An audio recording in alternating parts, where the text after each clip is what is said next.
basement itself, you're going to shift it across, all right? But you've shifted it closer to the power point, all right? Now it's non-compliant. The power point was too close to the water outlet. Let's work. G'day, welcome to the Making It With Myles podcast. I'm your beloved host here, where we talk all things related to building and construction, as well as the real estate industry through the lens of a building inspector. I'm a builder, I'm a building inspector, I'm a human being. And other than that, we also dabble in the journey, which is another sort of segment to what we do here, which is we talk about personal development and all those types of things and being better and doing better things and just being a fucking good bloke. Or lady, not sexist here. Now, on this episode, this is an important one for the people that froth a little DIY and understand that the potential risks associated with DIY renovations. Okay, so I'm all about DIY.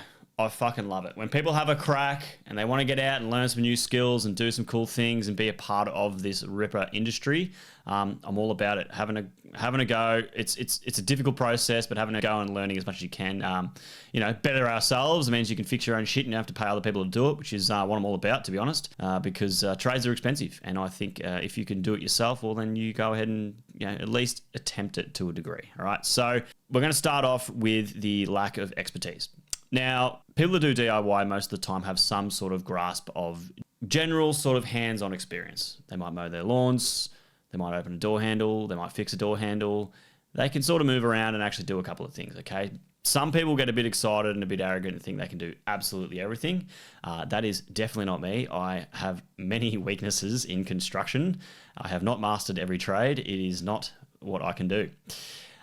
So it's about being humble and understanding where you can sort of thrive at, you've got time for and patience with, and actually can do it yourselves. There's things that you cannot touch and you shouldn't touch it, because this is what can lead to sort of major issues from renovation processes. And this is things like playing around with the structural elements of the actual house itself. You might think you know how to dig footings and pour concrete to the right depths and build walls and put lintels in and put ceilings in, all that sort of stuff. Probably something you want to be skipping out on. Electrical, again, it's a registered trade. If you stuff up the electrical and put one wire on the wrong side and stuff that up, it can cause electrical fires, which can burn your house down, which is probably not what you want. As well as that, plumbing. If you fuck up the plumbing and you have plumbing leaks and you haven't done something correctly, haven't put the tape around 13 times, you've only done it 5, and it leaks. Again, this can be a slow burn, and you're going to be like pulling everything apart just to figure out what you did wrong.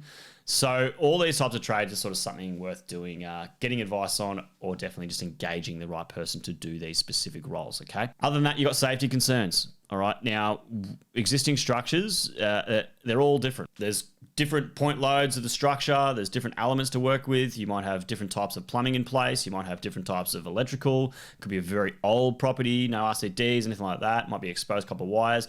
There's all these risks associated with it. That's why the construction industry, you have the highest risk of injuring yourself, because it is bloody dangerous.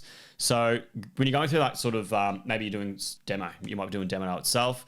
There's nothing wrong with doing the detailed demo, okay? What that looks like is, pulling plasterboard off walls, pulling skirting, pulling carpet up, just all the aesthetic things, okay? When you start looking at like exposed wires or exposed plumbing or exposed building elements, and you think to yourself, oh, I can pull that out. I can just turn the power off and cut this and pull that and just leave it. That is not the way to go about it, okay? This is where you can get yourself into strife. And I've seen it before where people have done poor quality demo and had house fires based on they've just cut a cable, let it sit in the roof, turn the power back on, and created issues, tried to reinstate things incorrectly. It's just not fucking worth it, all right? Other than that, you'd be looking at sort of the structural integrity of the buildings themselves, all right? So ensuring what you rebuild is actually structurally adequate. This is super common with pergolas and decks. The number one thing the DIY wants to get out and do, which I'm all about, is making sure you're using the correct type of material. So it's treated pine, not just a stick of timber that's been laying around and you're just going to build something out of it. If you're going to do some sort of renovation process or extension or a deck, whatever it may be, and you're doing it yourself, you just need to ensure that the products that you use are correct. And as well as that, they are sized correctly. So your bearers are sized correctly. Your stumps are sized correctly. The spans are sized correctly. Now, all these things can be found. It's not that hard to find the span tables for all these timber elements. You can have a conversation with a chippy for 10 minutes and figure out every single bit of material you are going to use and the spacings with it. It is not difficult. So ensuring that you do those steps up front first is going to set you up for success, rather than going through all this heartache and hard work. You build this structure, you have a big party on it, it collapses, people are breaking legs, probably not, but it collapses, it sags, it's decayed, and all that effort was an absolute waste of time because you haven't put the right things in the right place, and you're putting yourself at risk, and as well as that, at liability, because you're building something that's non-compliant. You might not be going through the permit process, so you might be getting that ripped out straight away. Okay, so ensuring that the structural integrity of what you're building is adequate is super, super, super critical. Now, other things to consider is the quality of work. So we want to talk about the difficulty in building, okay? So as I said a bit earlier, I am not a skilled tradesman of every single trade. I understand the trade. I understand what to do, what not to do, but to actually put it into practice is very fucking difficult. That's why there's tilers that just tile. That's why there's waterproofers that just waterproof. That's why there's roofers that just do roof plumbing, okay? And then there's plumbers that do in-ground stormwater. And then there's plumbers that do general plumbing. There's all these specialist trades because there's a lot associated within each trade themselves, okay? Now, for me personally, painting. Anyone can paint. I can't fucking paint to save my life because I have no patience and... Well, I do have patience, but I'm very time sensitive and I'm very particular. So for me to paint a room might take me a day, and I'm too anal and it's too much detail and I just crack the shits and I've wasted a whole day. I could have been doing other shit and it just pisses me off, all right? As well as that, plastering. I can hang the sheets. When it comes to stopping up the plaster and making it look pretty, I am useless. Because I'm so in need of good quality, I can't let it go any sort of defect, and I just can't get it right. And again, I spend fucking 10 days on it trying to get it right, and I just have to give up. So we're not all perfect, but we all can at least attempt and try these things, okay? A lot of people like to try, doing some chippy work, building their decks, all that sort of stuff. They might try some tiling. They might try putting some cabinets together and build some bench tops, all these types of things. And I'm all about that, okay? Things that are more aesthetically looking, okay? And you don't really need, if you fuck it up and it looks a bit ugly, it's okay. If you're happy to live with it, that's completely fine. If your painting's a bit shit, that's all right. If you're hanging a door, it doesn't sort of look too good, but it still works as a door. That's okay, all right? It's you having a crack and trying to learn the skill set itself to become better and better and better. And if you put more practice in, you can become a pro. You can either do it as a fucking trade or as a career itself, okay? So the actual quality of work itself is always going to be much lower because you're obviously doing it yourself and you're trying to save that money. Other things to consider, if you are intending to do it yourself, all right, you're intending to hang some sheets of plasterboard, you might not stop it up. You're going to hang some sheets of plasterboard, or you might put some timber lining on the wall. You're not going to paint it, but you're going to install a timber lining. There's all these types of things you could be doing. Make sure during this process that you actually read the installation guide to the specific product. So even with trades, and this does get overlooked quite often, even with trades, there is a specific way to install a specific product so it doesn't void any warranties, all right? Because if they come out, if you say there's an issue, it's water leaking, it's getting through this, weatherboard system you put in place, and then all of a sudden, they come out and they go, well, you've installed it completely wrong. You're meant to have battens every 400 centers or 300 centers or whatever the bullshit is. There's no warranty there, right? You've just fucked it up, okay? And it's installed a certain way, and that's how it's tested to ensure that that product actually works, all right? So always read the installation guide to any product that you purchase, buy, install, all those good things to ensure that you're doing it the right way, all right? It's going to be a slow process because you're learning, which is completely fair and reasonable, but at least you're having a crack and you're going to do it as best as practical the right way, rather than just throw it on the wall and hope for the best, all right? Other than that, things to consider as well is code compliance, all right? So you might be in a bathroom, for example, and you might just be doing some very basic changes.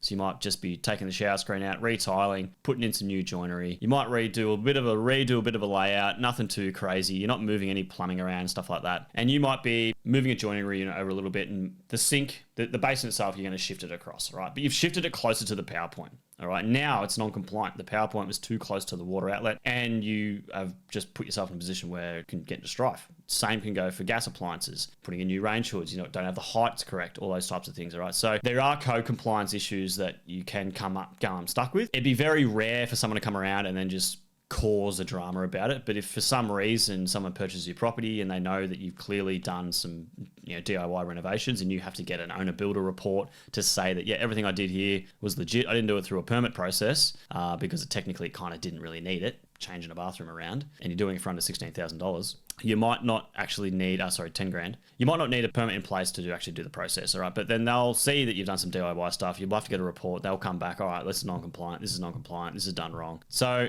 they're the risks associated with it, okay? So it's just something to be more or less mindful about. And that sort of steps into the idea of permits. I'm guilty of it numerous times with clients of not putting a permit in place for something as simple as a small deck. So it's not this grand, huge deck that's double story and you can fall off the side of it and die. It's just out the back of an alfresco and it sort of wraps around the corner.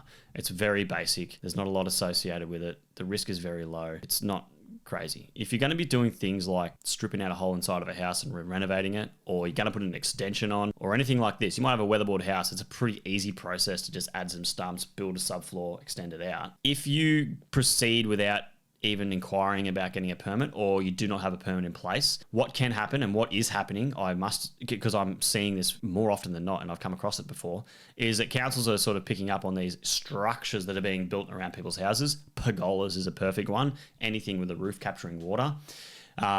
They come around and say, well, is there a permit in place for this? And what they're going to do in that situation is they can simply say to you, lock the doors, you can't use it, and you got to knock it down. And that's it. And they're assholes about it. And I've had a client who went through this process, and she wasn't a client, but she was recommended me through a real estate agent to help her out. And so I did. But the only process could do is they had to knock it down and rebuild it to be compliant. It still worked as a pergola. It picked up the water. It hadn't collapsed. It was probably going to hang up and there for a good 10, 15, 20 years, but it's wrong, all right? So you need to be mindful about that and understand if you do need to get a permit in place and any insurance associated with that as well, okay? So these are very critical things to understand as you go through this DIY process. Other than that is time and budget, all right? So you don't always save money if you do it yourself. And what I mean by that, it usually comes down to when you do something yourself and you fuck it up, it's going to cost a lot more money to pull it out, redo the substrate, and then pay a professional to come in and do the work over what you just done. Tiling is a great example of that. I've seen that many times. So there's all these types of things to be mindful about.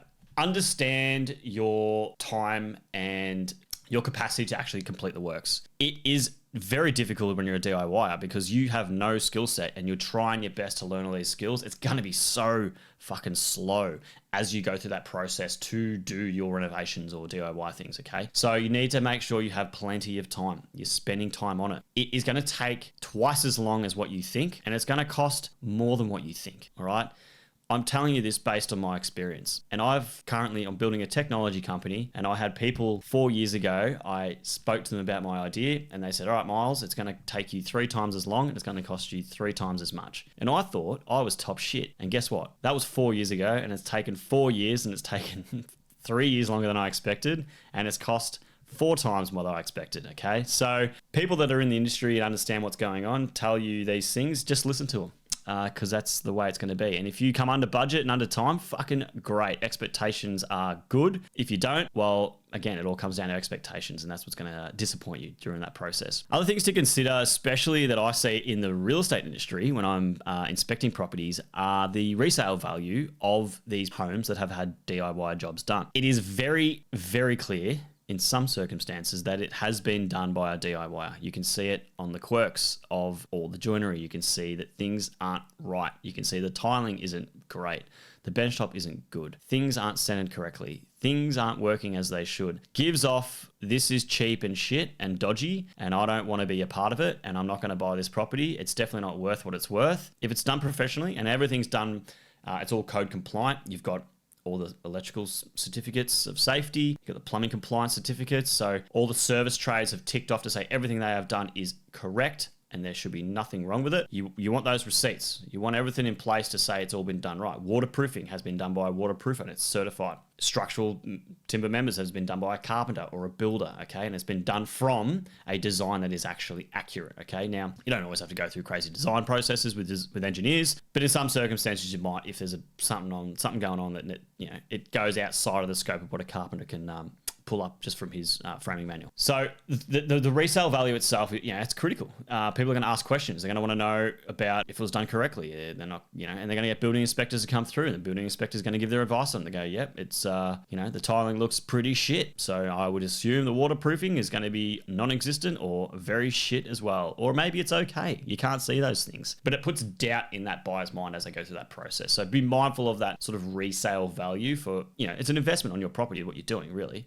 So just be mindful about that. Other than that, the big one that I always like to do, talk to my mates about, is the personal stress associated with it and the burnout. All right. I don't know what's going on in this world, but it seems as though that as soon as we sort of get comfortable, we buy a house, we get married, we have a kid, and then as soon as we have the kid, or as the missus is pregnant, that's when we decide to do one of the biggest, most intrusive things of our life and renovate your fucking property. Okay. So what I'm finding with that is that it is a big impact. When back in the day when I was a chippy and we would renovate people's properties, to save $1, instead of them moving out, we would renovate like half the property, switch them into that, and then renovate the other half of the property. Done that numerous times. Okay. It's very intrusive. You're there at 7 a.m. in the morning. There's dust everywhere all the time. It's loud. You lose your kitchen space and you're working with a little wok in the bathroom or something like that. You're trying to live through this hell, and then because you're doing it yourself, you don't have the time to actually get in and execute the work and get out. It's a very slow grind mentally. Okay, so just be mindful about that. If you're going to be doing some like sort of decent DIY projects, it's really going to be an impact on you, especially if you've got a 1 bathroom and you're going to do a bathroom renovation. Okay, you want to make sure you are, got your ducks aligned, and it's going to be pushed as quickly as possible because of that stress.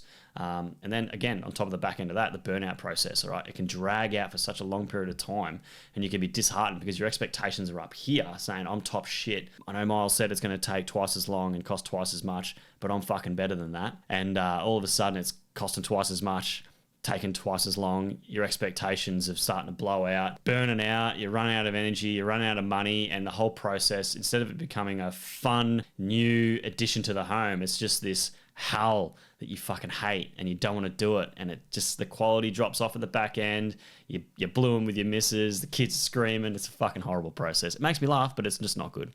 So if you're a DIYer, like these are the things you really need to understand, okay? Your lack of expertise.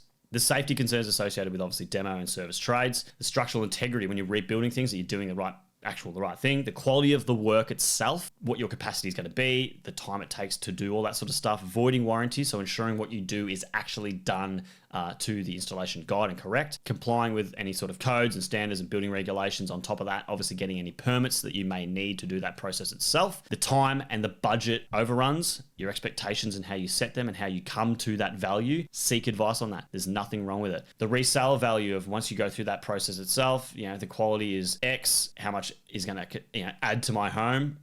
Am I doing this to flip a home and make it look better and feel better about it? Or is it just something that we want to do to just maintain the property itself? And then obviously the personal stress itself associated with it. Again, if you start struggling, or even what I highly recommend to people they do before this process, is just engage a professional, engage a builder or someone that's done this sort of stuff before. Get them around to your house. Pick their brains for like half an hour, give them a slab of beers and say, right, this is what we're going to be doing. Give me a hit list of all the things that can go wrong, can't go wrong, what I should do, what I shouldn't do. Give me a rough estimate of how this sort of looks from a cost perspective. And you will get that in 30 minutes from a builder standing at your house, having a look at it, and he'll get a slab of beers and go home and have a few and have a great time. There's nothing wrong with asking for help. Do not go onto the internet straight away and look for help on the internet. It is not going to help you as much as getting an actual person on board to see your specific issue and then action accordingly from that. The internet's great for some things. It's just not for getting advice on a specific detailed demo, renovation, or whatever you're doing in your property itself. Okay, so